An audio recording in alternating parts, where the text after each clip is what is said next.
koncertem pokrývají speciální desky celé hřiště. Na trávníku mají zůstat na nejvýš týden. My předpokládáme to, že ta část, která je pod plastovými deskami, tak ta by měla být relativně v pořádku.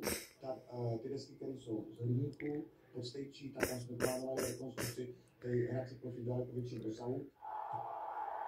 Co tady děláte? My tady hrajeme? My tady taky budeme hrát!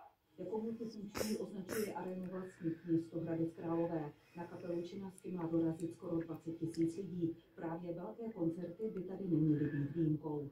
Aby případné nějaké poškození trávníku se dalo vlastně celku lehce jaksi ekonomicky sanovat ze zisku z těch akcí. Naposledy klub měnil část trávníku kvůli horší kvalitě před 3 měsíci. Zaplatil za to zhruba 800 000. Teď bude stav zelené plochy jasný v pondělí, kdy se aréna vrátí do fotbalové podoby. Věra Hofmanová, Česká televize, Hradec Králové.